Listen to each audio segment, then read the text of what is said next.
নিজেদের বাড়িতে বৃদ্ধ দম্পতির লাশ পাওয়া যায়। তাদেরকে নির্মমভাবে মেরে সব সোনা এবং টাকা লুট করে নিয়ে গেছে। পুলিশ তদন্ত করতে এসে দেখে খুন এবং ডাকাতির প্যাটার্ন হুবহু মিলে যাচ্ছে ৯০-এর দশকের খুবই সাংঘাতিক এবং নৃশংস গ্যাংয়ের সাথে। অতীতে এই গ্যাংয়ের বর্বরতা সব সীমা ছাড়িয়ে গিয়েছিল। তাদের আতঙ্কে ঘুমাতে পারত না একটা মানুষও। কিন্তু গত ২০ বছর ধরে তাদের কোনো হদিশ ছিল না। তাহলে এই আপডেটেড যুগে পুরনো প্যাটার্ন নিয়ে তারা আবারও কেন ফিরে এলো? নাকি তাদের প্যাটার্ন কপি করে অন্য কেউ খুন এবং ডাকাতি করছে? এই অপরাধীরা কি ধরা পড়বে? জানতে হলে আসুন শুনে আসি বাস্তব ধারার নতুন আরেকটা গল্প নিয়ে বানানো web series Delhi crime season 2 এর এক্সপ্লেনেশন। ওভার পপুলেশনের দিল্লি শহর, এখানে মানুষ বেশি, তাই ক্রাইমও বেশি। তো সেদিন রাতে ঝুম বৃষ্টি হচ্ছিল। ধুলোবালির শহরে একটু বৃষ্টি পেয়ে গেস্টদের সাথে ড্রিঙ্কস করে আড্ডা দিচ্ছিল বৃদ্ধ রাকেশ অরোরা এবং রমিলা অরোরা দম্পতি। তাদের গেস্ট মিস্টার এবং মিসেস ম্যাননও তাদের মতোই বৃদ্ধ, তাই তাদের আড্ডাটা ভালোই জমে উঠেছিল। এরপরে বেশ রাত হয়ে যাওয়ায় মিস্টার এবং মিসেস ম্যানন ওপরের গেস্ট রুমে চলে যায়, আর রাকেশ এবং রমিলা নিজেদের ঘরে ঘুমাতে চলে যায়। গেস্ট দুজন বাদে বাড়িতে শুধু তারা দুজনেই ছিল। তাদের কাজের মেয়েও সব গুছিয়ে রেখে নিজের বাড়ি চলে যায়। রাত 12টায় যখন সবাই নিশ্চিন্তে ঘুমাচ্ছিল, তখন মুখে কাপড় বেঁধে কয়েকজন ডাকাত বাড়িতে ঢুকে পড়ে। তারা ঘুমন্ত নিরীহ মানুষগুলোকে কুপিয়ে নৃশংসভাবে মেরে ফেলে। পরের দিন সকালে ডিসিপি ভার্তিকা বুড়োতে যাবার জন্য রেডি হচ্ছিল। দীপিকার রেপ কেসটা যথাযথ সময়ের ভেতরে সলভ করায় ভার্তিকার বেশ নামডাক হয়ে গেছে। তবে দিল্লির ক্রাইম রেট একটুও কমেনি, বরং উল্টো বেড়ে গেছে। ভার্তিকার স্বামী এই সময় ব্রেকফাস্ট করছিল। সে ভার্তিকাকে জানায় এনসিআরবি রিপোর্ট অনুযায়ী লাস্ট 2 বছরে দিল্লির ক্রাইম রেট 20% বেড়ে গেছে। তাই ব্যাপারটা অ্যালার্মিং। ভার্তিকার অবশ্য ব্যাপারটা পজিটিভই লাগছিল, কারণ মানুষ এখন অন্তত যে কোনো সমস্যায় কেস রেজিস্টার করছে, ফলে ক্রাইমের ব্যাপারে তারা জানতে পারছে। ভার্তিকার স্বামী হতাশে বলে, কেস রেজিস্টার হয়েই বা লাভ কি? এই শহরের প্রতি 1 লাখ মানুষের জন্য মাত্র 138 জন পুলিশ স্টাফ রয়েছে, তাই এত সহজে ক্রাইম রেট কন্ট্রোল করা সম্ভব না। তারা ক্রাইম নিয়ে কথাবার্তা বলছিল। এই সময় হেড কনস্টেবল নারায়ণ এসে জানায় সেকশন 302 জিকে কলোনিতে মাল্টিপল মার্ডার হয়েছে। কথাটা শুনে ভার্তিকা আর বেশি লেট করে না। সে ইন্সপেক্টর ভূপেন্দ্রকে ফোন করে জিকে কলোনিতে ডেকে নেয়। এছাড়াও আইপিএস অফিসার নীতিকেও খবর দেওয়া হয়। নীতি দীপিকার রেপ কেস সলভের পরে তার বয়ফ্রেন্ড দেবিন্দরকে বিয়ে করে নিয়েছিল। এখন সে সংসার এবং চাকরি দুটোই সামলাচ্ছে। তো নীতি বের হতে গিয়ে দেখে সার্ভিস কার নিয়ে তার শাশুড়ির সবজি কিনতে গেছে। নীতি একটু বিরক্ত হয়ে দেবিন্দরকে বলে সার্ভিস কার নিয়ে এভাবে ঘোরাঘুরি করা অনুচিত। পরিস্থিতি সামাল দিতে দেবিন্দর নীতিকে বাইকে করে ঘটনাস্থলে নিয়ে যায়। এদিকে ভার্তিকা জিকে কলোনিতে রাকেশ এবং রমিলা দম্পতির বাড়ির সামনে গিয়ে দেখে ততক্ষণে বেশ কয়েকজন মানুষ এবং প্রেস জড়ো হয়ে গেছে। সে ওদেরকে ইগনোর করে সোজা ক্রাইম সিনে চলে যায়। সেখানে আগে থেকে এসআই সুভাষ ছিল। সুভাষ ভার্তিকাকে কেসের টুকটাক ডিটেলস জানায়, যেমন মৃত রাকেশ এবং রমিলা দুজনেই রিটায়ার্ড ডাক্তার। সকালে তাদের কাজের মেয়ে এসে দেখে বাড়ির সব দরজা খোলা। সেই প্রথম লাশ দেখে পুলিশকে ফোন করেছিল। কাজের মেয়ে এবং গার্ডের স্টেটমেন্ট নেওয়া হয়। ভার্তিকা বাড়ির ভেতরে ঢুকে প্রথমেই রাকেশ অরোরাকে মেঝেতে রক্তাক্ত অবস্থায় পড়ে থাকতে দেখে। তার মাথায় ক্রমাগত আঘাত করে থেতলে দেওয়া হয়েছে। সেখানে ভূপেন্দ্র এভিডেন্স কালেক্ট করছিল। সে ভার্তিকাকে বেডরুমে নিয়ে যায়। বেডরুম এলোমেলো হয়েছিল, আর বেডের ওপরে রমিলার লাশ পড়েছিল। রমিলা ঘুমের ভঙ্গিতেই শুয়েছিল, মানে তাকে একদম ঘুমের ঘোরেই হত্যা করা হয়েছে। তারও মাথাটা থেতলে আছে। এছাড়া তার কান থেকে দুলগুলো ছিঁড়ে নেওয়া হয়েছে। এরকম বিভৎস অবস্থা দেখে ভার্তিকারও মাথায় চক্কর দিয়ে ওঠে। তার বুটে রক্ত লেগে গিয়েছিল। সে পানি দিয়ে রক্ত পরিষ্কার করে নেয়। অন্যদিকে জয়রাজ একজন প্রত্যক্ষদর্শী পায়, যে রাত 2টার সময়ে প্রসব করতে উঠে রাকেশের বাড়ির ছাদে কাউকে দেখেছিল। যদিও চোখের পাওয়ার কম থাকায় সে ঠিকভাবে দেখতে পায়নি। ছেলেটা কোনো কাজটাজ করতে এসেছে ভেবে সে আর মাথা ঘামায়নি। জয়রাজ তার স্টেটমেন্ট নোট করে রাখে। এদিকে রাকেশ এবং রমিলার মেয়ে আনিতা ছেলেকে নিয়ে বাড়িতে এসে বাড়ির বাইরে এত লোকজন দেখে ঘাবড়ে যায়। সে অস্থির হয়ে জিজ্ঞেস করে এখানে কি ঘটেছে। বাবা মায়ের খুনের ব্যাপারে সে তখনও কিছু জানতো না। সুভাষ এখনই তাকে কিছু না বলে আপাতত গার্ডেনে গিয়ে অপেক্ষা করতে বলে। অন্যদিকে ভার্তিকা এবং ভূপেন্দ্র উপরের গেস্ট রুমে মিস্টার এবং মিসেস ম্যাননের লাশ পর্যবেক্ষণ করছিল। ভূপেন্দ্র খেয়াল করে মিস্টার ম্যাননের হাতে তেল চিটচিট করছে। তারা ধারণা করে ডাকাতেরা মিসেস ম্যাননকে অ্যাটাক করলে মিস্টার ম্যানন হয়তো জেগে গিয়ে তাদের ডিফেন্ড করার চেষ্টা করেছিল। তখন ডাকাতদের গায়ের তেল তার হাতে মেখে যায়। তারা আলোচনা করছিল। এ সময় সুভাষ এসে ভার্তিকাকে আনিতার কথা জানায়। ভার্তিকা তখন গার্ডেনে গিয়ে আনিতাকে সত্যি কথাটা জানিয়ে দেয়। কথাটা আনিতা কিছুতেই বিশ্বাস করছিল না। সে বাবা মাকে দেখার জন্য জেদ শুরু করে, তবে ভার্তিকা তাকে ভেতরে যাবার পারমিশন দেয় না, কারণ ক্রাইম সিনে গেলে এভিডেন্স নষ্ট হয়ে যাবে। এরই মধ্যে নীতি চলে আসায় ভার্তিকা আনিতা এবং তার বাচ্চাকে নীতির হেফাজতে রেখে ভেতরে চলে যায়। ভার্তিকা ভূপেন্দ্রকে নির্দেশ দেয় সে যেন রাকেশের ফ্যামিলির সব ডিটেলস ঘেটে দেখে, তাদের ক্রিমিনাল রেকর্ড আছে কিনা, কারোর সাথে শত্রুতা আছে কিনা, সবই যেন ঘেটে দেখা হয়। শুধু তাই না, সে ম্যানন ফ্যামিলির ডিটেলসও ঘেটে দেখার নির্দেশ দেয়। এরপর সে ডাইনিং রুমে গিয়ে দেখে খাবার টেবিলে সমস্ত ডিশ ছড়িয়ে ছিটিয়ে আছে। ভার্তিকা কাজের মেয়েকে ডেকে এই ব্যাপারে জিজ্ঞেস করলে সে জানায় বাড়ি যাবার আগে সে সমস্ত কিছু পরিষ্কার করে রেখেছিল। তাছাড়া রাকেশেরা হোয়াইট ওয়াইন পান করেছিল, কিন্তু টেবিলে আধ খাওয়া রেড ওয়াইনের বোতল পড়েছিল। এসব দেখে ভার্তিকার টেনশনে কপাল ঘামতে শুরু করে। পাশ থেকে ভূপেন্দ্র বলে বৃদ্ধদের টার্গেট করা, মাথায় আঘাত করে হত্যা, ডাকাতি করে চলে যাবার আগে খাবার খেয়ে ছড়িয়ে ছিটিয়ে রাখা, এই প্যাটার্নগুলো কাচ্চা বানিয়ান গ্যাংয়ের সাথে মিলে যাচ্ছে। ভার্তিকাও ঠিক একই জিনিস সন্দেহ করে টেনশনে ছিল। এরই মধ্যে জয়রাজ সিসিটিভি ফুটেজ কালেক্ট করে ফেলে।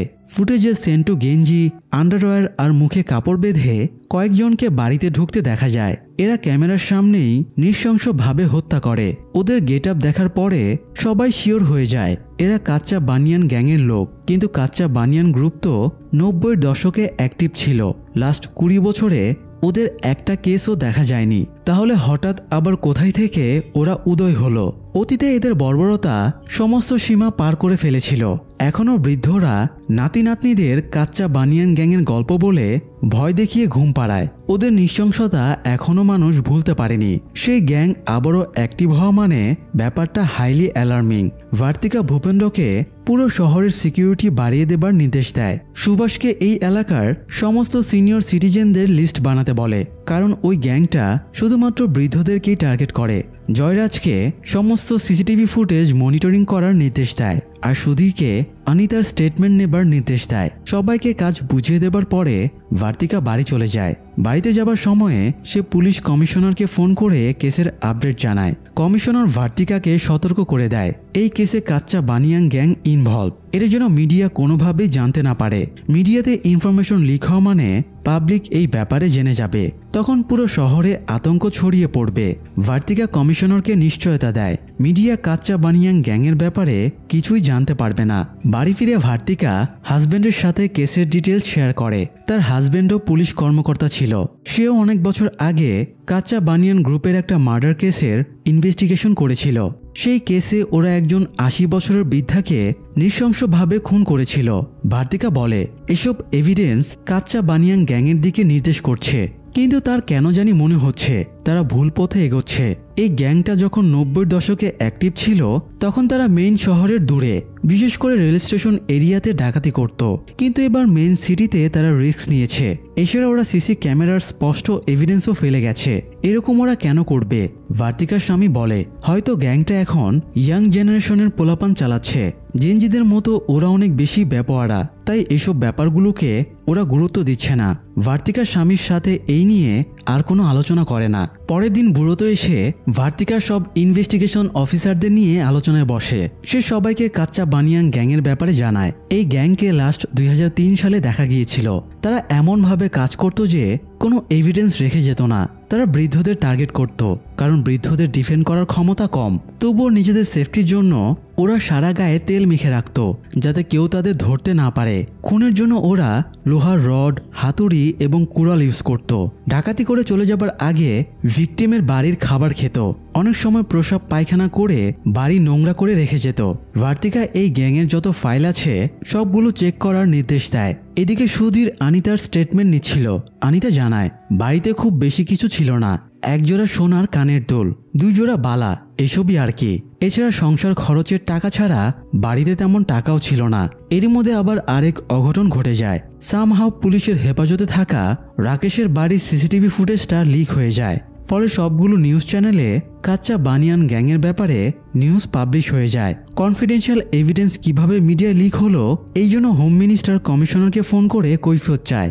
কমিশনারও ভার্তিকাকে ফোন করে বকাঝকা করে। সে দ্রুত এই কেসে এমন একজনকে ইনভলভ করতে বলে যে অতীতে কাচ্চা বানিয়ান গ্যাংয়ের কেস হ্যান্ডেল করেছে। কমিশনার বীরেন চাড্ডা নামের একজন অফিসারের নাম সাজেস্ট করে যে পাটেলনগর থানার রিটায়ার্ড পুলিশ অফিসার। ভার্তিকা তখনই ভূপেন্দ্র এবং জয়রাজকে বীরেনকে আনার জন্য পাঠিয়ে দেয়। বীরেনের বাড়ির সামনে গিয়ে তারা অবাক হয়ে যায়। সাধারণ পুলিশ অফিসারের এত বড় বাড়ি থাকা প্রায় অবিশ্বাস্য। তারা ভেতরে ঢুকে আরও অবাক হয়ে যায়। রাতের বেলাতেও পুরো বাড়ি আলোয় ঝলমল করছে। একটু পরে বীরেন তাদের সাথে দেখা করতে আসে। তারা কেসের কন্ডিশন বুঝিয়ে তার কাছে হেল্প চায়। তখন বীরেন বলে এই কেসে হেল্প করলে তাকে মেডেল দেওয়া হবে কিনা। জয়রাজ বলে পুলিশের জন্য ডিউটি তো মেডেল। বীরেন তাচ্ছিল্য করে বলে সে সারা জীবন ডিউটি করেছে কিন্তু শেষ পর্যন্ত কিছুই পায়নি, এমনকি রিটায়ারমেন্টের পরে পেনশনের টাকা পর্যন্ত আটকে আছে।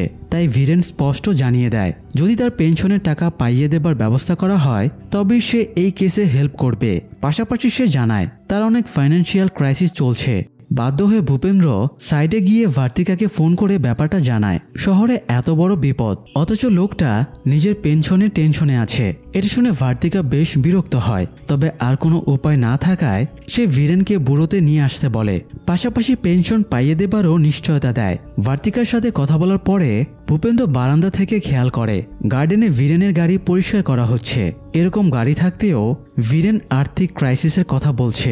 এই জন্য ভূপেন্দ্র বিরক্ত হয়ে যায়। তো যাই হোক, এদিকে পুলিশের কন্ট্রোল রুমে কাচ্চা বানিয়ান গ্যাংয়ের নামে কেউ একজন ফোন করে থ্রেট দেয় কাচ্চা বানিয়ান গ্যাং শহরে চলে এসেছে, তাই সবাই নিজেদের লিমিটের মাঝে থেকো, না হলে তেল মেখে সবাইকে টুপলিং পং করে দেবে। কন্ট্রোল রুম থেকে ভার্তিকার কাছে ভয়েস রেকর্ডিংটা ফরওয়ার্ড করা হয়। ভার্তিকা থ্রেট শুনে খুবই ক্ষেপে যায় এবং কলটা ট্রেস করতে বলে। তবে অপারেটর জানায় কলটা পিসিইউ থেকে করা হয়েছিল, তাই কে করেছিল ট্র্যাক করা সম্ভব না। এরই মধ্যে আবার ভূপেন্দ্র ভার্তিকাকে ফোন করে জানায় সাকেত পুলিশ স্টেশন থেকে রিপোর্ট এসেছে, সেখানে আরেকটা মার্ডার হয়েছে। এই মার্ডারটাও কাচ্চা বানিয়ান গ্যাংয়ের স্টাইলই করা হয়েছে। ভার্তিকা ঘুমানোর প্রস্তুতি নিচ্ছিল। ইনফরমেশন পাওয়া মাত্রই সে উঠে ক্রাইম স্পটের উদ্দেশ্যে বেরিয়ে পড়ে। ক্রাইম স্পটে নেমেই সে দেখে মাথায় আঘাতপ্রাপ্ত একজন মুমূর্ষু বৃদ্ধাকে স্ট্রেচারে করে হাসপাতালে নিয়ে যাওয়া হচ্ছে। বৃদ্ধার নাম ডিম্পি মুঙ্গা। সেখানে তার নাতনি ঋতিকাও দাঁড়িয়েছিল। যদিও ঋতিকার কোনো শারীরিক ক্ষতি হয়নি, তবে সে মেন্টাল শকে ছিল। কাচ্চা বানিয়ান গ্যাং বাড়িতে ঢুকে অ্যাটাক করেছিল। ভিকটিম ডিম্পি সার্ভাইভ করে গেলেও তার স্বামী মানেশকে ওরা মেরে ফেলেছে আর যতটা সম্ভব জিনিসপত্র লুট করে পালিয়েছে। ভার্তিকা ভেতরে ঢুকে দেখে খুনের প্যাটার্ন আগের মতোই, তবে এবার তারা একটা নতুন লিড পায়। ওরা এখানে গাড়িতে করে এসেছিল। দুজন আই উইটনেস তাদেরকে দেখেছে। তাদের মধ্যে একজন জবানবন্দি দিয়েছে ওরা গাড়িতে করে এসেছিল। এই বাড়িতে কোনো সিসিটিভি ক্যামেরা ছিল না, তাই ভার্তিকা স্টাফদের নির্দেশ দেয় ওরা যেন আশেপাশের সব বাড়ির সিসিটিভি ফুটেজ কালেক্ট করে। কোনো না কোনো ক্যামেরাতে হয়তো গাড়িটাকে দেখা যাবে, আর গাড়িটা ডিটেক্ট করতে পারলে ওদের কাছে পৌঁছানো ইজি হয়ে যাবে। তো এরপরে ভার্তিকা ঋতিকার কাছে জানতে চায় কি ঘটেছিল। ঋতিকা জানায় সে দাদা দাদির কাছে ছুটি কাটাতে এসেছিল। তারা রাত 9:30টাতে ডিনার করে নিজেদের ঘরে শুয়ে পড়ে। ঋতিকা ঘুমিয়ে পড়েছিল। হঠাৎ আর্তনাদের আওয়াজ পেয়ে তার ঘুম ভেঙে যায়। এরপর সে ভারী কিছু পড়ার আওয়াজ শুনতে পায়। সে দরজার কাছে যেতেই তার দাদি ছুটে তার রুমে আসে এবং দরজা বন্ধ করে দেয়। ঋতিকা লাইট জ্বালিয়ে দেখে তার দাদির পুরো শরীর রক্তে ভিজে গেছে। আতঙ্কে ঋতিকা চিৎকার করতে শুরু করে। সাহায্যের জন্য সে জানালা খুলে চিৎকার করে যাতে প্রতিবেশীরা সাহায্যের জন্য এগিয়ে আসে। তখন ডাকাতেরা বাড়ি থেকে পালিয়ে যায়, ফলে ঋতিকা অক্ষত বেঁচে যায়। পরের দিন আবারও কাচ্চা বানিয়ান গ্যাংয়ের অ্যাটাকের নিউজ পড়ে পাবলিকের মনে আতঙ্কের সৃষ্টি হয়। ভার্তিকা বীরেন চাড্ডার সাথে কেস নিয়ে আলোচনায় বসে। বীরেন তার সারা জীবন কাচ্চা বানিয়ান গ্যাংয়ের কেস হ্যান্ডেল করতে করতে কাটিয়ে দিয়েছে, তাই ভার্তিকা তাকে কোনো লিড বের করতে বলে। বীরেন একটু বিরক্তিকর লোক ছিল। সে কেসের ব্যাপারে আলোচনা বাদ দিয়ে ফিলোসফি কপচাতে শুরু করে। এতে ভার্তিকা বিরক্ত হয়ে তাকে সরাসরি কাজে নেমে যেতে বলে। তবে কাজে নামার আগে সে আবারও পেনশনের জন্য রিকোয়েস্ট করে। ভার্তিকার বিরক্তির সীমা ছাড়িয়ে যাচ্ছিল, তাই সে বীরেনকে জয়রাজের সাথে অ্যাকশনে পাঠিয়ে দেয়। বীরেন ফোর্স নিয়ে একটা বস্তিতে যায়। এই বস্তিতে দরিদ্র উপজাতিরা থাকতো। বীরেনের ভাষ্যমতে এখানে যারা থাকে ওরা সবাই ক্রিমিনাল। এরা ক্রিমিনাল হয়েই জন্ম নেয়। তাই সে লিস্ট বানিয়ে নিজের ইচ্ছে মতো যাকে খুশি তাকে গ্রেপ্তার করে থানায় পাঠিয়ে দেয়। নারী পুরুষ কাউকেই বাছবিচার করে না। যাদেরকে খুঁজে পাওয়া যায় না বীরেন তাদের পরিবারের লোকদের তুলে আনে। এদিকে রাকেশ আরোরার বাড়ির সিসিটিভি ফুটেজ মিডিয়ার কাছে কে লিক করেছে ভার্তিকা সেটা জানার জন্য উদ্গ্রীব হয়েছিল। সে অপারেটর আশুতোষকে ডেকে সেদিন ক্রাইম স্পটে যারা ছিল সবার ফোন ট্যাপ করতে বলে। পাশাপাশি দুটো মার্ডার স্পটের আশেপাশে সন্দেহজনক কাউকে দেখা যায় কিনা সেটাও সিসিটিভি ফুটেজ চেক করে বের করতে বলে। অপারেটর চলে যাবার পরে ভার্তিকা তার ক্লোজ অফিসারদের ভয়েস মেসেজ পাঠিয়ে বলে তাদের ডিপার্টমেন্টের কারো কাছ থেকে সিসিটিভি ফুটেজ লিক হয়েছে। তারা কেউ অন্য কাউকে এই ফুটেজের ব্যাপারে কিছু জানিয়েছে কিনা ভার্তিকা এটাও জিজ্ঞেস করে। হতে পারে কেউ বাড়ি ফিরে বউ বাচ্চা বা বন্ধুদের কাছে এই ব্যাপারে আলোচনা করলো, তখন তারাও লিক করতে পারে। ভার্তিকা মূলত এই কথাটাই বোঝাতে চাইছিল। তো নীতি সেদিন পোস্টমর্টেম রিপোর্ট আনার জন্য তার স্বামী দেবিন্দরকে নিয়ে হাসপাতালে গিয়েছিল। তখন সে দেবেন্দরের কাছে কেসের ডিটেল শেয়ার করেছিল, তাই নীতির একটু খটকা লাগে। যদিও দেবেন্দর একজন মিলিটারি ম্যান, সে আর্মির চাকরি করে, তাই এই ধরনের গাদ্দারি তার করার কথা না। দেবিন্দর আর নীতির মাসুরিতে ঘুরতে যাবার প্ল্যান ছিল, এই জন্যই সে ছুটি নিয়ে বাড়ি এসেছে। কিন্তু এরই মধ্যে এই কেসটা এসে যাওয়ায় নীতির ছুটি আটকে গেছে। তো যাই হোক, নীতি দেবিন্দরকে ফোন দেয় এবং ইতস্তত করে ইনফরমেশন লিকের ব্যাপারে জিজ্ঞেস করে। এতে দেবিন্দর খুব আপসেট হয় এবং রেগে গিয়ে ফোন কেটে দেয়। এদিকে বীরেন ডিএনটি ট্রাইবদের থানায় নিয়ে আসলে চারিদিক থেকে সাংবাদিকেরা নিউজ করতে শুরু করে। তারা যে লোকগুলোকে ধরে এনেছে এদেরকে ডিএনটি বা ডিনোটিফাইড ট্রাইব বলা হয়। এরা মূলত সুবিধাবঞ্চিত সম্প্রদায় যারা ব্রিটিশ পিরিয়ড থেকেই বংশানুক্রমে চুরিচামারি, ছিনতাই, ড্রাগ বিক্রির সাথে জড়িত। এরা শিক্ষা দীক্ষা সব দিক থেকেই পিছিয়ে, ফলে এদের ভিতরে অন্ধবিশ্বাস অনেক বেশি। এই জন্যই মূলত কাচ্চা বানিয়ান হিসেবে এদেরকে সন্দেহ করা হয়েছে। তো যাই হোক, ডিএনটিদের থানায় আনার পরে হট্টগোল সৃষ্টি হয়, কারণ সংখ্যায় ওরা অনেক। ভার্তিকা খেয়াল করে ওরা নারী শিশু কাউকে বাদ দেয়নি। এটা দেখে সে সুভাষ এবং জয়রাজের ওপরে রাগ দেখায়। তখন তারা জানায় বীরেনের কথাতেই ওদেরকে ধরে আনা হয়েছে। ভার্তিকা এগিয়ে গেলে বীরেন একজনকে দেখিয়ে একদম মুখস্থর মতো বলে দেয় অতীতে এদের কার কি ক্রিমিনাল রেকর্ড ছিল। যদিও সবাই বলছিল তারা ওসব ছেড়ে ভালো হয়ে গেছে। বীরেন টিটকারি করে বলে উবাইদুল কাদেরের কথায় মাসুদ ভালো হয়ে গেলেও এরা কখনোই ভালো হবে না। এরই মধ্যে আবার অপারেটর আশুতোষ এসে ভার্তিকাকে জানায় রাকেশ আরোরার বাড়িতে অ্যাটাক হবার দুদিন আগে থেকে দুইজন মানুষকে তার বাড়ির আশেপাশে ডিটেক্ট করা হয়েছে। এরা হলো আজাদ এবং যুগ্ন। এরা দুজনেও ডিএনটি ট্রাইবের। ওদের দুজনকে ইন্টারোগেশন রুমে নিয়ে যাওয়া হয়। বীরেনকে দায়িত্ব দেওয়া হয় ওদের জেরা করার জন্য। সিসিটিভি ফুটেজে ওদেরকে দেখা যাচ্ছিল। আবার সেম দিনে ওদের মোবাইল ফোন লোকেশনও অরোরা হাউসের পাশেই দেখাচ্ছিল। তবু ওরা কিছুই স্বীকার করছিল না। তাই ভার্তিকা ওদেরকে টর্চার করে স্বীকারোক্তি আদায়ের জন্য বীরেনকে রেখে নিজের ডেস্কে চলে যায়। এই সময় আবারও আশুতোষ তার কাছে এসে বলে রাকেশ আরোরার বাড়ির ফুটেজ কনস্টেবল রুমাল সিং লিক করেছে, কারণ ওই দিনে তার একজন সাংবাদিকের সাথে বেশ কয়েকবার ফোনে কথা হয়েছিল। ভার্তিকা তখনই রুমাল সিংকে ডেকে সাসপেন্ড করে দেয়। এরপর সে কমিশনারকে ফোনে ব্যাপারটা জানিয়ে দেয়। এছাড়া তারা দুজন সাসপেক্টকে ধরেছে সেটাও জানায়। কমিশনার এই ব্যাপারটা প্রেস কনফারেন্স ডেকে এক্সপোজ করতে বলে, যাতে মানুষের ভেতর থেকে আতঙ্ক দূর হয়ে যায়। তবে ভার্তিকা জানায় যখন এরা অপরাধী প্রমাণিত হবে তখনই এদের ব্যাপারে প্রেসে জানানো হবে। যাই হোক, একটু পরে থানায় ভিনিত সিং নামের একজন লয়ার আসে। সে ডিএনটিদের অধিকার আদায়ের জন্য লড়াই করে। ডিএনটিদের থানায় তুলে আনার জন্য সে ভার্তিকার সাথে তর্ক জুড়ে দেয়। ভার্তিকা তাকে বোঝায় এখানে জাস্ট ওদের জিজ্ঞাসাবাদের জন্য আনা হয়েছে, কাউকে এখনো গ্রেপ্তার করা হয়নি। ভিনিত জানতে চায় কিসের ভিত্তিতে ওদের জিজ্ঞাসাবাদের জন্য আনা হয়েছে। ভার্তিকার এখন তর্ক করার মুড ছিল না, তাই সে ভিনিতকে বলে এখানে ভিনিতের কোনো কাজ নেই। যদি কাউকে অ্যারেস্ট করা হয় তখন সে চাইলে কোর্টে গিয়ে লিগালি কেসটা লড়তে পারে। ভিনিত আর কথা না বাড়িয়ে বেরিয়ে যায়। ভিনিত চলে যাবার পরে ভার্তিকা ভূপেন্দ্রকে বলে ভিনিতের এই ডিএনটিদের প্রতি এত সফট কর্নার কেন। ভূপেন্দ্র বলে ভিনিত নিজেও একজন ডিএনটি সম্প্রদায়ের লোক। সে অনেক কষ্ট করে লয়ার হয়েছে, তবে প্র্যাকটিস শুরু করার আগে সে নিজের টাইটেল বদলে নিয়েছে। ডিএনটিতে যে কোনো আইনি ব্যাপারে সে সাহায্য করে। তারা কথা বলছিল, তখন বাইরে হইচই শুনতে পেয়ে জানালা দিয়ে তাকিয়ে দেখে ডিএনটিদের গ্রেপ্তারের ব্যাপারটা পাবলিক সেন্টিমেন্টের ইস্যু বানানোর পায়তারা চলছে। ঝামেলা আরও বেড়ে যাবার আগে ভার্তিকা আজাদ এবং যুগ্নুকে মেডিকেল চেকআপের জন্য পাঠিয়ে দেয়। তাদের মেডিকেল চেকআপ করিয়ে আনার দায়িত্ব দেওয়া হয় নীতিকে। হাসপাতালে পৌঁছে নীতির কাছে দেবিন্দরের ফোন আসে, তাই সে দেবিন্দরের সাথে কথা বলতে গিয়ে আসামিদের ওপর থেকে ফোকাস হারিয়ে ফেলে। এই সুযোগে আসামিরা কনস্টেবলকে ফাঁকি দিয়ে সেখান থেকে পালিয়ে যায়। আর ওরা পালিয়ে যাবার ঠিক 3 ঘন্টা পরেই সেম প্যাটার্নে আরও একটা বাড়িতে অ্যাটাক হয়। সেখানেও বাড়ির লোকেদের খুন করে জিনিসপত্র লুট করে নিয়ে গেছে। পুলিশ ধারণা করে আজাদ এবং যজ্ঞ পালিয়ে গিয়ে আবারও ডাকাতি করেছে। মিডিয়াতেও এই ব্যাপারটাই ঢালাওভাবে নিউজ করা হয়। নীতি খুব বিব্রত ভঙ্গিতে ভার্তিকার সামনে এসে দাঁড়ালে ভার্তিকা জিজ্ঞেস করে আসামিরা পালানোর সময়ে সে কি করছিল।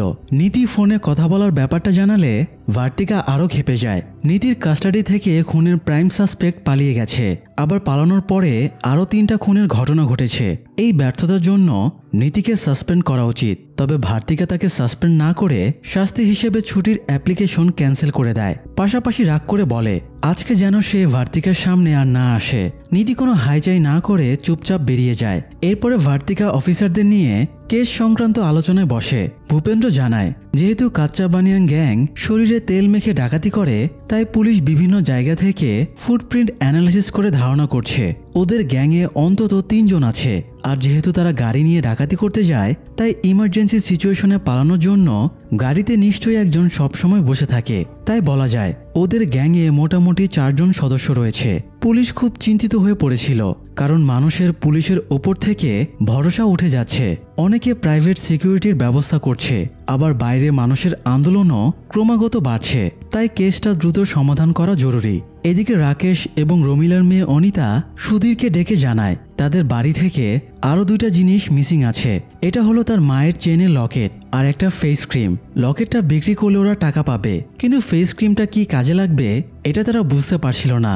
যদিও অনিতা জানায় ফেস ক্রিমটাও অনেক দামি। সুধীর অনিতার কাছ থেকে লকেটের একটা ফটো নেয় এবং জানায় ফটোটা সব জুয়েলারি দোকানে পাঠিয়ে দেওয়া হবে, এতে কেউ লকেটটা বিক্রি করতে গেলে ধরা পড়ে যাবে। অনিতা সুধীরকে ব্যাংক স্টেটমেন্টও দেয়। ট্রানজ্যাকশন থেকে দেখা যায় ঘটনার জাস্ট কয়েকদিন আগেই রাকেশ ব্যাংক থেকে 2 লাখ টাকা উইথড্র করেছিল। তাই সুধীর অ্যানালাইসিস করতে শুরু করে কেসের সাথে এটা কোনোভাবে কানেক্টেড কিনা। এদিকে আজাদ এবং যুগ্নুর সাথে সম্পর্ক ভালো ছিল এরকম কয়েকজনকে আলাদাভাবে একটা সেলে নিয়ে বীরেন তাদের অনেক মারধর করছিল। মারের চোটে একজন স্বীকার করে অমুক জায়গায় আজাদের একজন বোন আছে। এটা শুনে বীরেন ফোর্স নিয়ে আজাদের বোনের বাড়ি চলে যায় এবং বোনের স্বামী, শ্বশুর, শাশুড়ি সবাইকে থানায় তুলে নিয়ে আসে। সে এদের 4 জনের উপরেই অমানবিক টর্চার শুরু করে। আজাদের বোন বারবার বলে দীর্ঘদিন তার আজাদের সাথে কোনো যোগাযোগ নেই। বিয়ের পর থেকেই সে ফ্যামিলির সবার সাথে যোগাযোগ বিচ্ছিন্ন করে দিয়েছে। তবুও বীরেন তার কথা শোনে না, উল্টো তাদেরকে বাকি ডিএনটিদের সাথে বন্দি করে রাখে। আজাদের বোন এখান থেকে মুক্তি পেতে চাইছিল, তাই সে ওয়াশরুমে যাবার কথা বলে এক দৌড়ে ভার্তিকার রুমে চলে যায়। ভার্তিকা তখন ফোনে বিদেশে পড়তে যাওয়া নিজের মেয়ের সাথে কথা বলছিল। এ সময় আচমকা মেয়েটার ডেস্কে ঢুকে পড়ায় ভার্তিকা খুবই ক্ষেপে যায় এবং তাকে বকাঝকা করে বের করে দেয়। কিন্তু একটু পরেই তার বেশ অনুশোচনা হয়, তাই সে মেয়েটার সাথে দেখা করে কি সমস্যা জানতে চায়। মেয়েটা জানায় আজাদ ওর দূর সম্পর্কের ভাই, তাদের মধ্যে রক্তের সম্পর্ক নেই।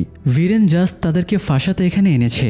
তাছাড়া বীরেন সম্প্রদায়ের সবার কাছ থেকে 15,000 টাকা করে ঘুষ চেয়েছে। যারা টাকা দেবে সে ওদেরকে ছেড়ে দেবে, আর টাকা না দিলে কাচ্চা বানিয়ান বলে ফাঁসিয়ে দেবে। ভার্তিকা অবাক হয়ে যায়, সবার সামনে বীরেন কখন এই ডিল করলো। মেয়েটা জানায় বীরেন তাদের ভাষায় কথা বলতে এবং বুঝতে পারে, তাই সে এই ভাষাতে ঘুষ চেয়েছে বলে বাকি পুলিশ স্টাফেরা তার কথা বুঝতে পারেনি। ব্যাপারটা জানার পরে ভার্তিকা খুবই ক্ষেপে যায় এবং বীরেনকে ডেকে বকাঝকা শুরু করে। ভার্তিকা বলে একজন সাধারণ পুলিশ অফিসার হয়ে গাড়ি, বাড়ি, বাংলোর মালিক হওয়া অসম্ভব। বীরেন এসব অবৈধ টাকা বানিয়েছে। বীরেন প্রতিবাদ করে বলে তার অনেক আর্থিক ক্রাইসিস, তাই সে পেনশনের টাকার জন্য ছোটাছুটি করছে। ভার্তিকা জানায় সে অলরেডি বীরেনের ঘুষ খাওয়ার প্রমাণ পেয়ে গেছে, তাই বীরেন বেশি পকপক করলে তার বিরুদ্ধে ইনভেস্টিগেশন শুরু হবে। তাই আপাতত ভার্তিকা বীরেনকে এই কেস থেকে সরিয়ে দেবার সিদ্ধান্ত নেয়। পাশাপাশি তার পেনশন যাতে না পায় সেই পদক্ষেপ নেবার থ্রেট দেয়। এদিকে আবার আরেক ঘটনা ঘটে যায়। লয়ার ভিনীত সিং আজাদ এবং যুগ্নুকে নিয়ে থানায় ফিরে আসে। ভিনীত ভার্তিকাকে জানায় এরা দুজনে নিরপরাধ। ওরা ভয়ে হাসপাতাল থেকে পালিয়েছিল, কারণ কনস্টেবলরা ওদের শুনিয়েছিল ওদের বিরুদ্ধে চার্জশিট বানানো হচ্ছে। আবার ওদের হয় জেল হবে, না হয় ফাঁসি হয়ে যাবে। এটা শোনার পরেই ওরা ভয়ে পালিয়ে যায়। যুগের পর যুগ ধরে ডিএনটিদের অকারণে দোষী ভাবা হচ্ছে, তাই এরাও ধরে নিয়েছিল অতীতের মতো এবারও তাদেরকে বলির পাঠা বানানো হবে। ভার্তিকা বলে এরা দুজনে প্রাইম সাসপেক্ট, তার উপরে আবার ওরা কাস্টাডি থেকে পালিয়েছিল, তাই ওদেরকে সে কেনই বা বিশ্বাস করবে। তখন ভিনীত জানায় ঘটনার দিনে ওরা দিল্লিতে ছিলই না, সেদিন ওরা শহরের বাইরে একটা লজে ছিল। ভিনিত পুলিশকে সেদিনের লজের সিসিটিভি ফুটেজ দেখায়। ফুটেজে এই দুইজনকে দেখা যাচ্ছিল। এছাড়া লজের পাশেই একটা এটিএম বুথ ছিল, সেখানেও এদেরকে দেখা যায়। ফলে এটার প্রমাণ হয়ে যায় এরা রাকেশ আরোরার বাড়িতে সেদিন যায়নি। কিন্তু প্রশ্ন হলো, ঘটনার 2 দিন আগে ওরা রাকেশের বাড়ির আশেপাশে কি করছিল? ওরা জানায় তাদের কাছে ইনফরমেশন ছিল সাজদেবা নামের এক ব্যবসায়ীর বাড়িতে 30 লক্ষ টাকা ব্ল্যাক মানি আছে, আর সাজদেবার বাড়ি রাকেশের বাড়ির পাশেই। তারা মূলত ওই টাকাগুলো চুরি করতেই সেদিন জিকে কলোনিতে ঘোরাঘুরি করছিল। এই টাকাগুলো ব্ল্যাক মানি ছিল, তাই চুরি হয়ে গেলেও মালিক কেস করতে পারবে না। এই জন্যই মূলত ওরা টাকাগুলো টার্গেট করেছিল। ওদের কথার সত্যতা যাচাইয়ের জন্য ভূপেন্দ্র সাজদেবার বাড়িতে গিয়ে দেখা করে এবং এই ব্যাপারে জানতে চায়। ব্ল্যাক মানি হওয়ায় প্রথমে লোকটা স্বীকার খায় না, তবে ভূপেন্দ্রের ধমক খেয়ে সে সব স্বীকার করে। ভূপেন্দ্র ফিরে এসে ভার্তিকাকে কথাটা জানায়। সব প্রমাণ থেকে এটা স্পষ্ট হয়ে যায় আজাদ এবং যজ্ঞ রাকেশ এবং রমিলার মার্ডার কেসের সাথে জড়িত না। ভার্তিকা কথাটা কমিশনারকে জানাতেই সে খেপে যায়। পুরো দেশ অলরেডি এই দুইজনের গ্রেপ্তারের ব্যাপারে জেনে গেছে। এদেরকে দোষী প্রমাণিত করতে পারলে পুলিশের ওপর থেকে প্রেশার কমে যাবে। এছাড়া হোম মিনিস্টারের ডিরেক্ট অর্ডার আছে ওদেরকে কোর্ট ট্রায়ালের জন্য পাঠাতে হবে। ভার্তিকা বলে কেস ধামাচাপা দেবার জন্য সে দুজন নিরীহ ছেলেকে ফাঁসাতে পারবে না। কমিশনার বলে দোষী কি নির্দোষ সেটা বিচার করা আদালতের দায়িত্ব। ভার্তিকার এসব নিয়ে মাথা ঘামানোর দরকার নেই। সে স্পষ্টভাবে ভার্তিকাকে অর্ডার দেয় সে যেন আজ রাতের প্রেস কনফারেন্স করে সবাইকে জানিয়ে দেয় আজাদ এবং যুগ্নই আসল খুনি। ফোন রাখার পরে ভার্তিকা খুবই চিন্তিত হয়ে পড়ে। সে রাতে প্রেস কনফারেন্সের আয়োজন করে ঠিকই, কিন্তু সে প্রেসকে সত্যিটা জানিয়ে দেয় যে এরা দুজনে অপরাধী না, এরা যে নিরপরাধ এটা প্রমাণের জন্য পুলিশের কাছে যথেষ্ট প্রমাণ আছে। পাশাপাশি সে ভরসা দিয়ে বলে পুলিশ শীঘ্রই অপরাধীদের গ্রেপ্তার করবে এবং শহরের প্রতিটা মানুষের সেফটি নিশ্চিত করবে। এদিকে ভূপেন্দ্র আজাদ এবং যজ্ঞকে জিপে করে বস্তিতে নামিয়ে দেয়। ওরা বলে পুলিশ ওদেরকে বহুবার এখান থেকে ধরে নিয়ে গেছে, কিন্তু এই প্রথমবার তাদেরকে ছেড়ে দিয়ে গেল। ভূপেন্দ্র ওদেরকে অপরাধের জগৎ ছেড়ে ভালোভাবে বাঁচার জন্য পরামর্শ দেয়। সবাই যেখানে খুনিকে এটা নিয়ে টেনশনে ছিল, তখন 3 জন ছেলে এবং 1 জন মেয়ে নিশ্চিন্তে নিজেদের গায়ে তেল মাখছিল। আসলে এরা 4 জনে মিলেই এতদিন ধরে কাচ্চা বানিয়ান গ্যাংয়ের প্যাটার্ন কপি করে খুন এবং ডাকাতিগুলো করছিল। এদের নাম হলো বাবলু, কারিশমা, থার্মাল এবং গুড্ডু। এরা কেউই জেনুইনলি কাচ্চা বানিয়ান গ্যাংয়ের সদস্য না, এরা জাস্ট ওদের প্যাটার্নকে কপি করে ক্রাইমগুলো করছিল। তো আজকে ওরা আরেকটা ভিকটিমের বাড়িকে টার্গেট করেছিল। তেল মেখে অস্ত্রপাতি নিয়ে রেডি হয়ে ওরা গাড়ি নিয়ে টার্গেটের বাড়ির সামনে যায়। তারা দূর থেকে টার্গেটের বাড়ির জানালাতে লোকজন দেখতে পাচ্ছিল। কারিশমা বলে এরা অনেক ধনী, পার্লারে এরা সবচেয়ে দামি ব্যাগ নিয়ে আসে, এরা সমস্ত শপিংই বিদেশে করে, তাই এরা ওদের পারফেক্ট টার্গেট। কিন্তু সমস্যা হলো বাড়িটাতে বেশ কয়েকজন মানুষকে দেখা যাচ্ছিল, হয়তো বাড়িতে পারিবারিক কোনো পার্টি ফার্টি হচ্ছে। কারিশমা বলে যতই লোক থাকুক সমস্যা কি, ওরা সবাইকে মেরে ফেলবে। এই বলে কারিশমা গাড়ি থেকে নামতেই যাচ্ছিল, তবে বাবলু গাড়ির দরজাটা লক করে দেয়। কারিশমা আজই বাড়িটাতে ডাকাতি করতে চাইছিল, কিন্তু বাবলু কোনো রিস্ক নিতে চাইছিল না। সামান্য ভুলের কারণেও তারা ধরা পড়ে যেতে পারে। কারিশমা অতিরিক্ত লোভের কারণে ব্যাপারটা বুঝতে চাইছিল না, তাই বাবলু ওকে থ্রেট দিয়ে বলে তুই ধরা পড়লে আমরা সবাই ফেঁসে যাব, তাই তুই ধরা পড়ার আগে আমি তোকে মেরে ফেলবো। এই কথাটা শুনে কারিশমা শান্ত হয়ে যায়, কিন্তু আজকে ডাকাতি করতে না পারায় সে ভীষণ আপসেট হয়ে যায়। এদিকে কমিশনার ভার্তিকাকে ডেকে টিভির নিউজগুলো দেখায়। মিডিয়াতে পুলিশকে ব্যাপক ক্রিটিসাইজ করা হচ্ছে। কমিশনার ভার্তিকাকে বলে এখন সে উপর মহলে কি জবাব দেবে। ভার্তিকার ভেতরে কোনো অনুশোচনা ছিল না, কারণ সে উচিত এবং সঠিক কাজটাই করেছে। ভার্তিকা কমিশনারের নির্দেশ অমান্য করায় কমিশনার তার ওপরে অনেক বেশি আপসেট হয়েছিল। ভার্তিকা সেসব উহ্য করে থানায় ফিরে আসে। স্টাফেরা ভেবেছিল কমিশনার যেহেতু ভার্তিকাকে ডেকেছে, তাহলে হয়তো শাস্তি হিসেবে তাকে ট্রান্সফার করে দেওয়া হয়েছে।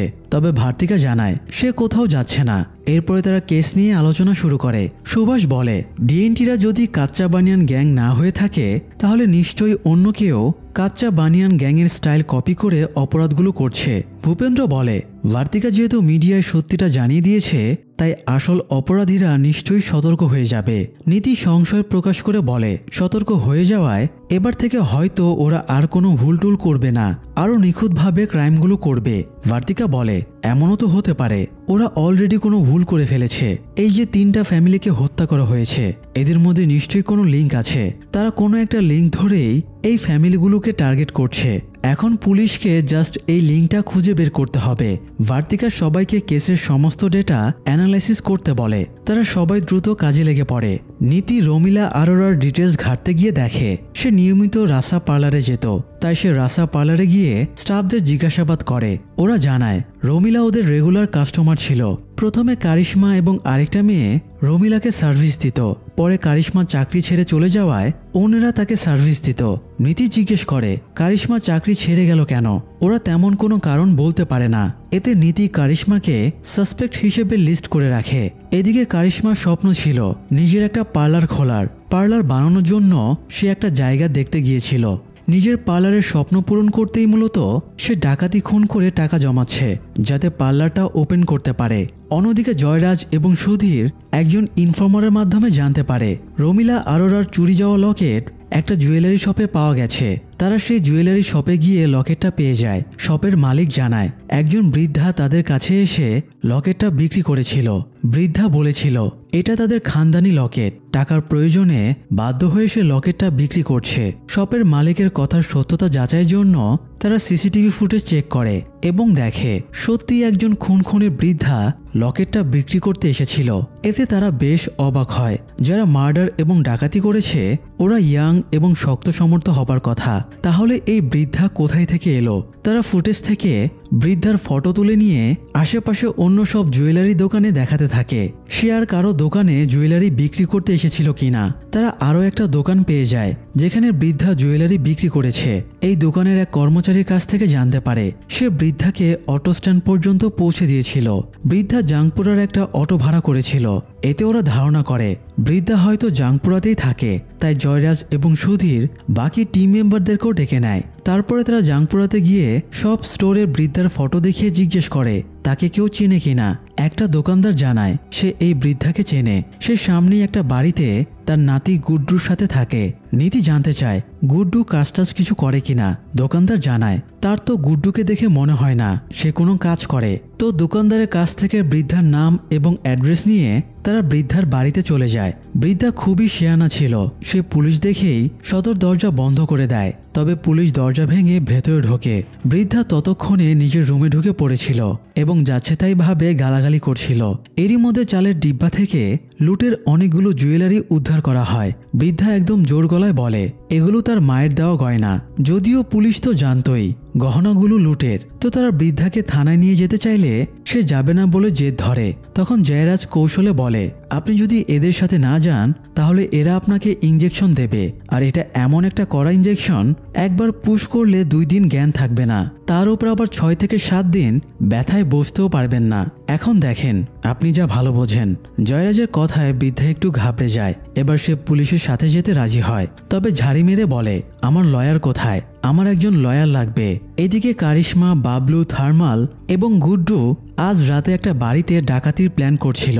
এ সময় ওরা ভার্তিকার স্টেটমেন্ট দেখে বেশ ঘাবড়ে যায়। কারিশমা বাদে বাকিরা আপাতত ডাকাতি পোস্টপোন করতে বলে। এই মুহূর্তে রিস্ক নিলে তারা বিপদে পড়তে পারে। তবে কারিশমা টাকার লোভে অস্থির হয়েছিল। সে ওদেরকে বোঝায় তারা দুটো বাড়িতে ডাকাতি করে যা টাকা এবং গহনা পেয়েছে এই একটা বাড়ি থেকেই তার ডাবল পরিমাণ জিনিস পাওয়া যাবে। এটা শুনে বাকিদেরও লোভে চোখ চকচক করে ওঠে। অন্যদিকে বৃদ্ধাকে থানায় আনার পরে সে আবারও জিজ্ঞেস করে আমার লয়ার কোথায়। নীতি বলে আপনার লয়ার থাকলে তাকে ফোন দেন, ফোন দিয়ে ডাকেন এখানে। বৃদ্ধা বিরক্তি দেখিয়ে বলে আমার লয়ার ব্যারিস্টার সুমন, সে আমার 13টা গরু নিয়ে ভাগছে। নীতি বৃদ্ধার কথায় গুরুত্ব না দিয়ে জিজ্ঞেস করে সে এসব গহনা কোথায় পেল। বৃদ্ধা জোর গলায় বলে এগুলো তার শাশুড়ির গহনা। তখন নীতি বলে এই গহনাগুলো গুড্ডু চুরি করে এনেছে, তাই তাকে গ্রেফতার করা হবে। তখন বৃদ্ধা আরো জোর গলায় বলে গুড্ডু চুরি করেনি, বরং তোমরাই আমাদের ফাঁসানোর জন্য গহনাগুলো বাড়িতে রেখে দিয়েছ। মানে বৃদ্ধা এতটাই দজ্জাল টাইপের ছিল তাকে কোনোভাবেই কন্ট্রোল করা যাচ্ছিল না। তাই পুলিশ বৃদ্ধার মোবাইলের কল ডিটেলস ঘাঁটতে শুরু করে। তখন তারা জানতে পারে গুড্ডুর ভালো নাম পাওয়ান গুলাতি, তার বয়স 22 বছর। তারা গুড্ডুর ফোন নম্বর ট্র্যাক করে তার লোকেশন জেনে যায়। তখন ভূপেন্দ্র ফোর্স নিয়ে গুড্ডুকে ধরতে বেরিয়ে যায়। অপারেটর আশুতোষ তাদের লাইভ লোকেশন জানিয়ে দিচ্ছিল। সেটা ফলো করে তারা একটা গ্যারেজের সামনে এসে পৌঁছে।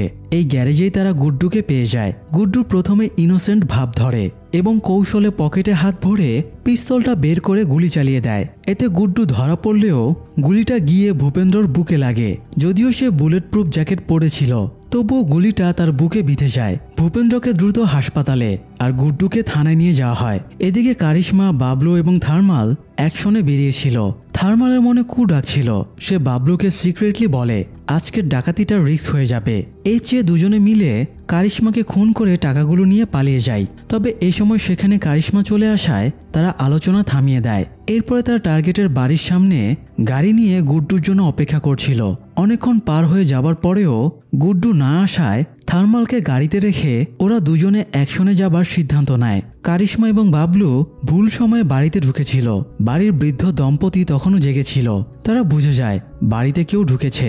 তবে ওরা এটা কারিশমা এবং বাবলুকে বুঝতে দেয় না। তারা স্বাভাবিক থাকার চেষ্টা করে এবং পুলিশের হেল্পলাইনে ফোন করে দেয়। কয়েক মিনিটের ভেতরেই পুলিশের গাড়ি সাইরেন বাজিয়ে কলোনিতে ঢুকে পড়ে। তবে সাইরেনের আওয়াজে বাইরে থাকা থার্মাল পুলিশ আসার ব্যাপারটা বুঝে যায়। তাই সে দ্রুত বাবলুকে মেসেজ করে দেয়। এই জন্য দুজনে বারান্দা দিয়ে লাফিয়ে বাইরে চলে আসে এবং গাড়িতে উঠে সেখান থেকে পালিয়ে যায়। মাঝরাত, ফাঁকা রাস্তা, তাও আসামি ধরতে পুলিশের সাইরেন বাজিয়ে আসার কি লজিক বুঝলাম না। এতে তো ক্রিমিনাল আরো সতর্ক হয়ে যাবে। তো যাই হোক, এদিকে গুড্ডুকে থানায় এনে জয়রাজ এবং নীতি মারধর শুরু করে এবং বাকি টিম মেম্বারদের নাম জানতে চায়। মার খেয়েও গুড্ডু কিছুতেই মুখ খুলে না। এরই মধ্যে সেখানে ভার্তিকা চলে আসে। ক্রিমিনালকে কাস্টাডিতে এনে মারধর করায় সে একটু রাগে। জয়রাজ বলে ও ভূপেন্দ্র স্যারের ওপরে গুলি চালিয়েছে, এই জন্য ওকে দেখে তাদের মাথা গরম হয়ে যাচ্ছে। ভার্তিকা জিজ্ঞেস করে গুড্ডু কিছু স্বীকার করেছে কিনা। এরপরে ভার্তিকা নিজে গুড্ডুর কাছে গিয়ে বলে তোমার আর ওদের মাঝখানে শুধু আমি দাঁড়িয়ে আছি। আমি সরে গেলেই ওরা তোমাকে মেরে টুপলিং পং করে দেবে। তাই এখনও সত্যিটা বলে দাও, তোমার সাথে আর কারা জড়িত আছে। গুড্ডু এবারও স্বীকার করতে না চাইলে ভার্তিকা ওর নামে 302, 303 এবং 304 ধারায় চার্জশিট বানাতে বলে, যাতে ওর শিওর ফাঁসি হয়। এটা শুনে গুড্ডু খুবই ঘাবড়ে যায় এবং বলে সে কিছুই করেনি, যা করার বাকিরা করেছে। বান্দা যেহেতু লাইনে চলে এসেছে, তাই ভার্তিকা তাকে বাকিদের নাম জিজ্ঞেস করে। গুড্ডু জানায় তাদের গ্রুপে 4 জন আছে, থার্মাল, বাবলু, কারিশমা এবং সে নিজে। বাবলু আর কারিশমার মাঝে প্রেমের সম্পর্ক আছে। কারিশমার নাম শুনেই নীতি চমকে উঠে জিজ্ঞেস করে কারিশমা মানে যে পার্লারে কাজ করতো সেই কারিশমা? গুড্ডু হ্যাঁ বলতেই নীতি ভার্তিকাকে নিয়ে বাইরে আসে এবং জানায় রমিলা আরোরা যে পার্লারে নিয়মিত যাওয়া আসা করত, কারিশমা সেই পার্লারেই কাজ করত। ভার্তিকা তাকে পার্লারে যোগাযোগ করে কারিশমার বাড়ির অ্যাড্রেস এবং ফটো ম্যানেজ করতে বলে আর জয়রাজকে গুড্ডুর ফোন থেকে ডিটেলস কালেক্ট করতে বলে। গুড্ডুর ফোনটা ভেঙে গিয়েছিল, তাই আশুতোষ একজন টেকনিশিয়ান ডেকে ফোনটা রিপেয়ার করায়। এরপরে সেটা পিসিতে কানেক্ট করে ফোনের মেমোরি থেকে তাদের গ্রুপের অন্যদের ফটো কালেক্ট করে ফেলে। এদিকে কারিশমা আর বাবলু শুয়ে গল্প করছিল। তখন থার্মাল হন্যে হয়ে পুরো বাড়িতে টাকা খুঁজছিল। টাকা না পেয়ে সে বাবলুকে ডেকে টাকার কথা জিজ্ঞেস করে। বাবলু জানায় সেও টাকা সরায়নি। তখন কারিশমা বলে টাকাগুলো সে নিয়েছে, সে পার্লারের জন্য জায়গা দেখতে গিয়েছিল। জায়গা পছন্দ হওয়ায় সে এই টাকা দিয়ে ডাউন পেমেন্ট করেছে। কথাটা শুনে দুজনেই রেগে যায়, কারণ এই টাকাতে তাদের সবার সমান ভাগ ছিল। অথচ কারিশমা কাউকে কিছু না জানিয়ে সব টাকা নিজের কাজে খরচ করেছে। কারিশমা ওদের তাচ্ছিল্য করে বলে টার্গেটদের সমস্ত ইনফরমেশন তো আমি এনে দেই, তাই এই টাকা আমি ডিজার্ভ করি। তোমরা যা পেয়েছো তাই অনেক। বাবলু প্রতিবাদ করে বলে তুই কি গাড়ি চালাতে পারিস? এই গ্রুপে গাড়ি চালাতে হলে থার্মালকে প্রয়োজন, গহনা বিক্রি করতে হলে গুড্ডুকে প্রয়োজন, আর ব্যাকআপের জন্য আমাকে প্রয়োজন। এই টাকাগুলো তুই নিজে ম্যানেজ করিসনি, এখানে সবার সমান কন্ট্রিবিউট আছে। কারিশমা বলে নেক্সট ডে ডাকাতি করার পরে তারা সব টাকা সামঞ্জস্য করে নেবে। কথাটা শুনে বাবলু আরো খেপে যায়। আজ তারা ধরা পড়তে পড়তে বেঁচে গেছে। এরপরেও কারিশমা কিভাবে ডাকাতির কথা বলতে পারে? সে রেগে গিয়ে কারিশমাকে চড় মেরে দেয়। এরপরে তাকে জিজ্ঞেস করে সে কাকে পেমেন্ট করেছে, টাকাগুলো কোথায় গেলে পাওয়া যাবে।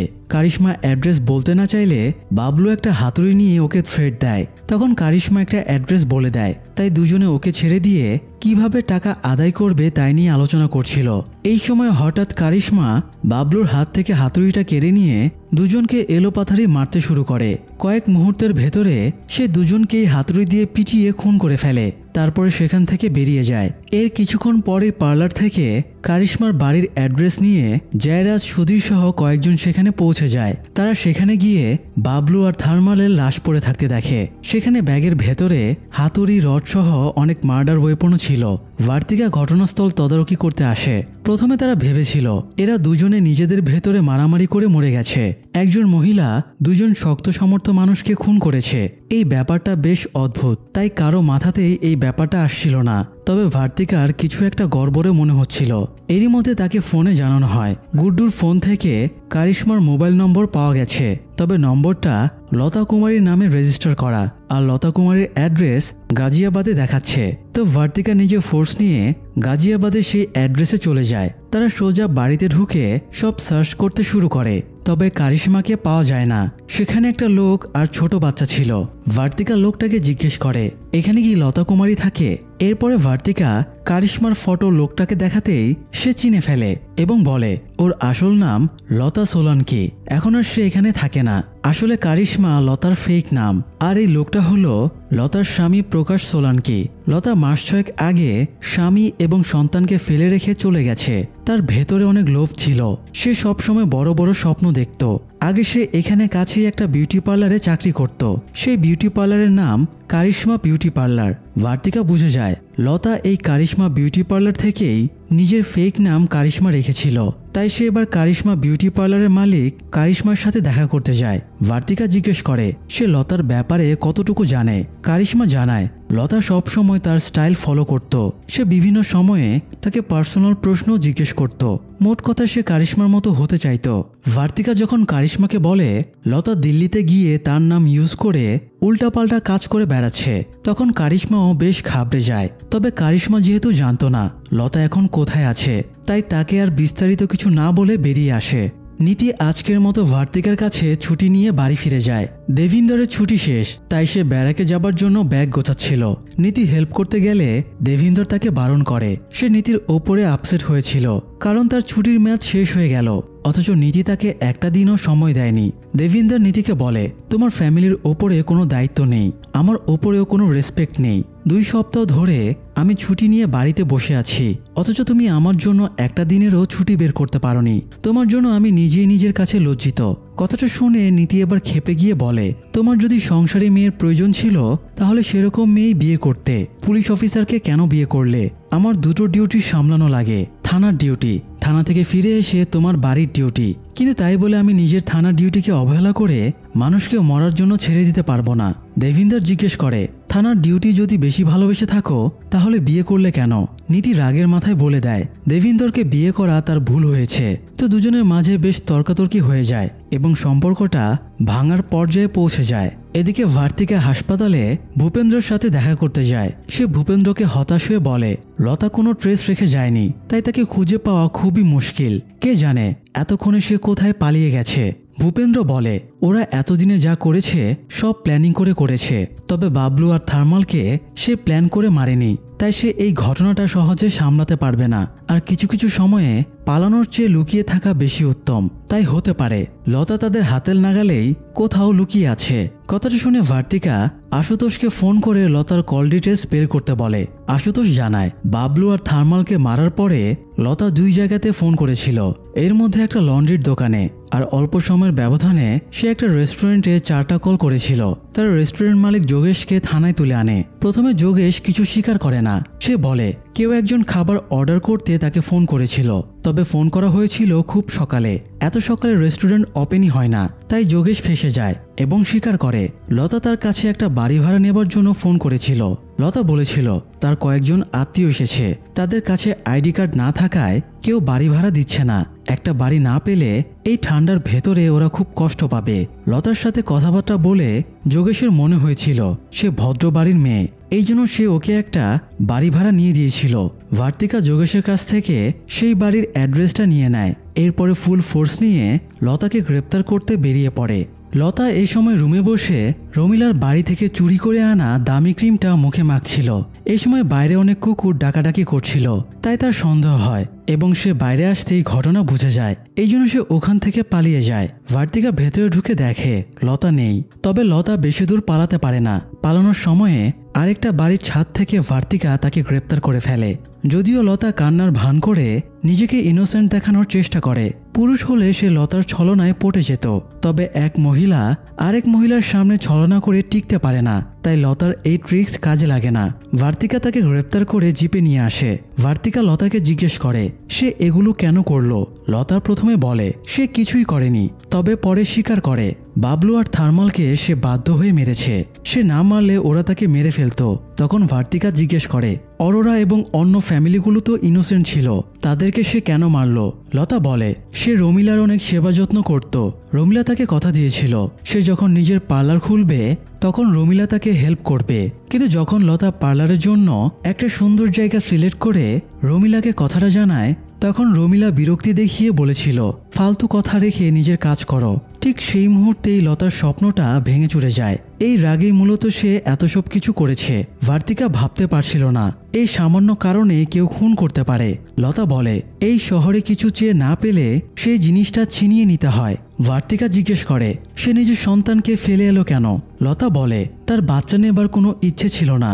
বাচ্চা নেবার আগে তাকে জিজ্ঞেসও করা হয়নি সে কি চায় বা না চায়। সে একটা বেটার লাইফ কাটাতে চাইছিল, এই জন্যই সব ছেড়ে ছুড়ে দিল্লি চলে এসেছিল। ভার্তিকা বিস্মিত হয়ে যায় একটা মানুষ কতটা স্বার্থপর হতে পারে। সে আর লতার সাথে কোনো কথা না বলে তাকে কাস্টাডিতে পাঠিয়ে দেয়। কেস সলভ করার পরে কমিশনার ভার্তিকাকে জানায় হোম মিনিস্ট্রি থেকে ভার্তিকাকে প্রমোশন দিয়ে ডিআইজি বানানো হয়েছে, পাশাপাশি তাকে ট্রান্সফারও করা হয়েছে। হতে পারে ভার্তিকা ডিএনটিদের ওই ব্যাপারে হোম মিনিস্টারের কথা না শোনায় তাকে এখান থেকে সরিয়ে দেওয়া হচ্ছে। সরকারি চাকরির এই এক কমন ব্যাপার, একটু কিন্তু ঘটলেই তাকে প্রমোশন দিয়ে ট্রান্সফার করে দেওয়া হয়। তো ট্রান্সফারের নিউজে ভার্তিকা বেশ আপসেট হয়ে যায়। তবে সে থেমে থাকবে না, অন্য কোনো শহরকে ক্রিমিনালদের হাত থেকে বাঁচাতে সে পুরো উদ্যমে কাজ করে যাবে। আপাতত দিল্লি ক্রাইমের সিজন 2 এর গল্প এখানেই শেষ হয়ে যাচ্ছে। দর্শক, মানুষকে সে প্রতিশ্রুতি দেওয়া উচিত না যেটা আপনি পালন করতে পারবেন না। কাউকে স্বপ্ন দেখিয়ে সেই স্বপ্ন ভেঙে দিলে হয়তো আইনি কোনো জটিলতা হয় না, কিন্তু আপনি যার স্বপ্নটা ভেঙে দিলেন সে মনের ভেতরে মরে যায়। এই সিরিজে নৃশংস হতাহতের ঘটনাটা কিন্তু শুরুই হয়েছে এই ব্যাপারটা কেন্দ্র করে। রমিলা যদি লতাকে মিথ্যা আশ্বাস না দিত তাহলে হয়তো এই নৃশংস ঘটনাগুলো ঘটতো না। তাই আমাদের এখান থেকে শিক্ষা নেওয়া উচিত। যাই হোক, আজ এ পর্যন্তই। এক্সপ্লেনেশন ভালো লাগলে সাবস্ক্রাইব করে আমাদের পাশেই থাকুন। ধন্যবাদ।